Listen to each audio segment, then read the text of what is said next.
কই গো, কই গেলি রে মুখ পুরি? এই দেখো, বাড়িতে লক্ষ্মী নিয়ে এসেছি। কই আমার সতীন রে দেখি। এ কি করলে তুমি? আমাকে রেখে আরেকটা বিয়ে করলে? আমি কি দোষ করেছি? তোমার ওই পোড়া মুখ দেখতে দেখতে আমার স্বামীটা বিরক্ত হয়ে পড়েছিল, তাই আমাকে আনলো। এখন বের হও বাড়ি থেকে। বের হব মানে? কোথায় বের হব?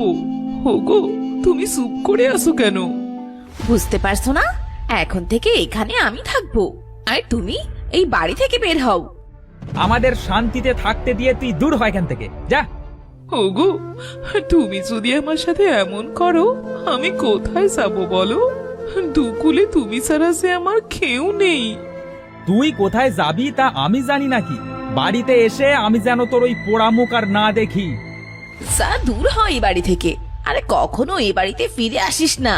হোগো, তুমি ওকে ঘাড় ধাক্কা দিয়ে বের করে দাও। আজ আমি দেখতে খারাপ বলে আমার সাথে এমন হলো। আল্লাহ একদিনের বিচার করবে।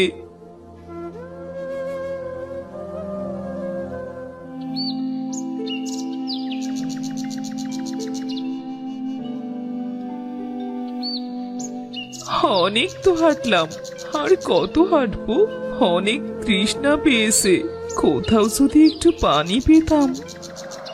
আরে, আমি কোথায় এসে পড়লাম? এটা যে একটা জঙ্গল, চারিদিকে তো শুধু গাছ আর গাছ, কোথাও পানির আকার নেই।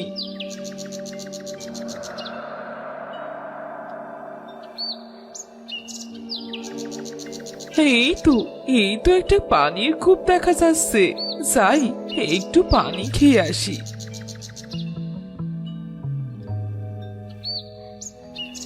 আরে, এটা কি এমন জল জল করছে?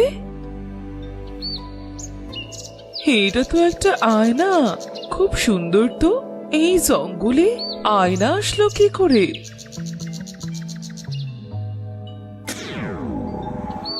কি তুমি আমাকে মুক্ত করলে? আমি কে মানে? তুমি এই আয়নার ভেতর থেকে কিভাবে বের হলে? ভয় পেও না, আমি এখানে অনেক দিন ধরে পড়ে আছি। একটা দুষ্টু তান্ত্রিক আমাকে অভিশপ্ত করে এখানে বন্দি করে রাখে। কথা ছিল যদি কোনো ভালো মনের মানুষ তার চেহারা দেখে এই আয়নাতে, তাহলেই আমি মুক্ত হব। এখানে একটা আয়না দেখে আমি এমনিতেই উঠালাম। দয়া করে তুমি আমার কোনো ক্ষতি করো না। না না, আমি তোমার কোনো ক্ষতি করব না। আমি জানি তুমি খুব ভালো একটি মেয়ে, আর তাই তো আমি মুক্তি পেলাম। ভালো হয়ে আর কি করলাম বলো? আমি অসুন্দর বলে স্বামী সংসার সব ছাড়তে হলো। কি বলেছি তুমি অসুন্দর? যার মন সুন্দর সেই তো সুন্দর। তোমার মনটা অনেক ভালো। আমি তোমাকে একটা উপহার দিতে চাই। মানে, তুমি আমাকে কি দেবে? আমাকে কিছু দেয়া লাগবে না, তার চেয়ে বলো আমি তোমার কি উপকার করতে পারি। আমাকে এখান থেকে তুলে মুক্ত করেছো, কিছু তো তোমাকে নিতেই হবে। তবে আমি তো তোমাকে এখান থেকে কিছু দিতে পারবো না। আমার সাথে যাবে তুমি? কোথায় যাব তোমার সাথে? আমার দেশে, আমার শহরে তোমাকে আমি নিয়ে যেতে চাই, যদি তুমি রাজি থাকো। তোমার সাথে গেলে আমার কিছু হবে না তো? বিশ্বাস রাখতে পারো, তোমাকে আবার আমি এখানেই রেখে যাব। তুমি আমাকে যে উপকার করলে তার প্রতিদানটুকু দিতে চাই। আমার তো আর কোনো জায়গা নেই, মরি বাসি এর সাথেই যাই, দেখি কি হয়। কি হলো? আচ্ছা, তোমার দেশের নাম কি? পরীর দেশ। যদি যেতে চাও চলো আমার সাথে, তোমাকে আবার আমি রেখে যাব। হ্যাঁ হ্যাঁ, আমি যাব, চলো তাহলে।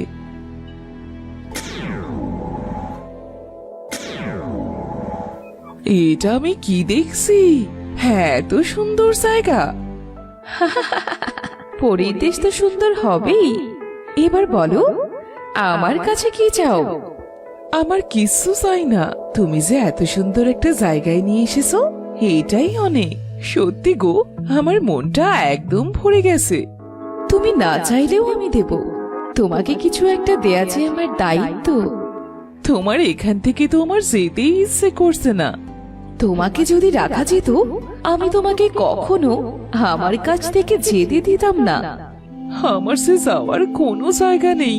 কোথায় থাকবো আমি? তুমি আবার তোমার বাড়িতেই ফিরে যাবে। না না, ওই বাড়িতে ফিরে যাবার মুখ যে আমার আর নেই। আমি বললাম তো কিচ্ছু হবে না, তুমি আবার ওই বাড়িতেই যেতে পারবে। তাই যেন হয়, না হলে সে আমার আর যাবার কোনো জায়গা নেই। এই নাও, এই আয়নাটা খুলে একবার নিজের মুখটা দেখো। ও মা, আমি কি দেখছি? আমি এত সুন্দর হলাম কি করে? এটা খুবই একটা চমৎকার আয়না। তুমি এই আয়নায় তোমার মুখ যেভাবে দেখতে চাইবে সেভাবেই দেখাবে। সত্যি বলছো? আর হ্যাঁ, তোমার যখন কোনো অর্থের দরকার হবে তখন এই আয়নাকে বলবে, কেমন? এই আয়না তোমার সব কথা শুনবে। আচ্ছা, এই আয়নায় কি সবাই মুখ দেখতে পারবে? হ্যাঁ, সবাই এই আয়নায় মুখ দেখতে পারবে, তবে সবাইকে মুখটা দেখতে দিও না। যার মন অসুন্দর সে যদি এই আয়না দেখে তবে সে অসুন্দর হয়ে যাবে। ঠিক আছে পরি, তুমি আমাকে এত উপকার করলে, তোমার এই ঋণ যে আমি কোনো দিনও শোধ করতে পারবো না। তুমি যে অনেক ভালো, ভালো মানুষের পাওনা সবসময় উপরেই থাকে। আর ওইখানে একটা পুটলি আছে, ওইটা তোমার। কি আছে ওই পুটুলিতে? খুলে দেখো।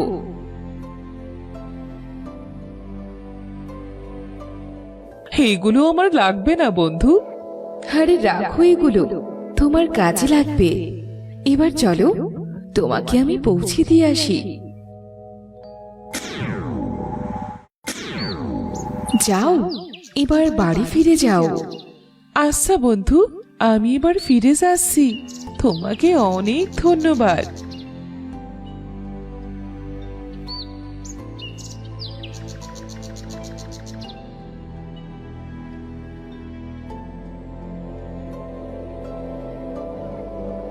হোগো, বাড়িতে আসো। তুই আবার কেন? আরে তুমি এত সুন্দর হলে কিভাবে? আর এগুলো কি নিয়ে এসেছো? আগে ঘরে চলো, তারপরে না হয় দেখো।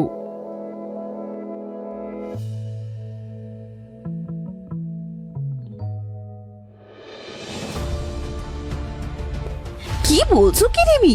এই আয়নার এত শক্তি আর এতগুলো স্বর্ণের মোহর আমি তো জীবনেও দেখিনি। আমরা তো এবার অনেক বড় লোক হয়ে যাব।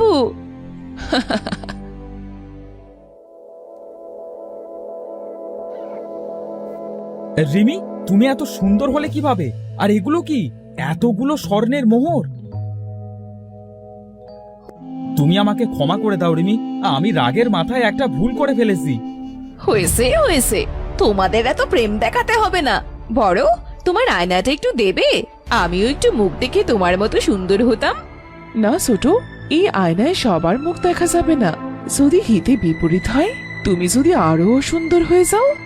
দেখেছো তোমার বড় বউয়ের কেমন হিংসে? যাও, লাগবে না তোমার আয়না। সামান্য একটা আয়না এনে ভাব দেখাচ্ছে। আহা জিমি, থামো তো। ও তো ঠিকই বলেছে। যদি তোমার চেহারা অসুন্দর হয়ে যায় তখন কি করবে? থাক, হয়েছে। এই সবই তোমাদের দুজনার বাহানা মাত্র। আমি যদি ওর থেকে সুন্দর হয়ে যাই, ও আমাকে আয়নাটা তাই দেখতে দিচ্ছে না। তুমি আমাকে ভুল বুঝছো ছোট।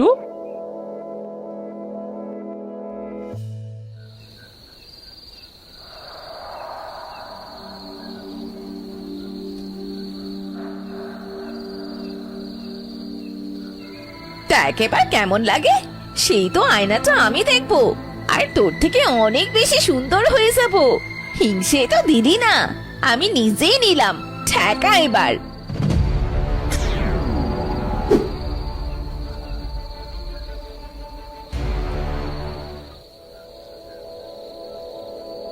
না না, কি দেখলাম? বড় তো ঠিকই বলেছিল। দেখি তো আমার আয়নাটা একবার।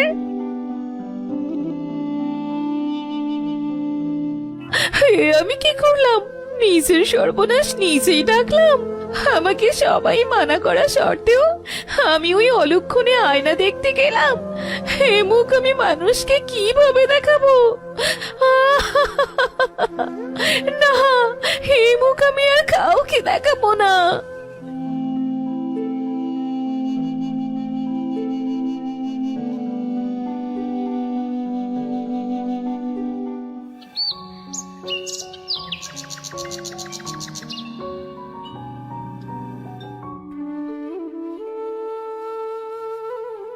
হগো, সিমিকে যে কোথাও দেখছি না।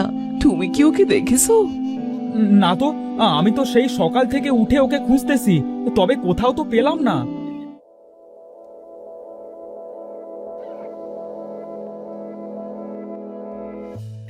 যা মনে মনে বলেছিলাম তাই তো হলো।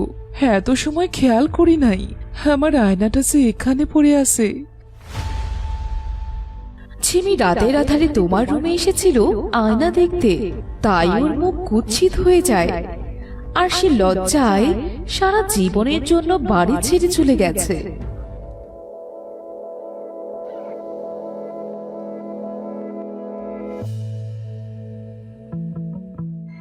ছোট বউয়ের অনেক লোভ, ওর লোভের জন্য এমন পরিণতি হলো। আমাকে তো ভুল ভেবেছিল, কেন যে ছোট আমাকে লুকিয়ে এটা করতে গেল? কতবার মানা করেছিলাম, শুনলো না যেমন। ঠিক হয়েছে, লোভে পাপ হলো আর পাপে বাড়ি ছাড়লো।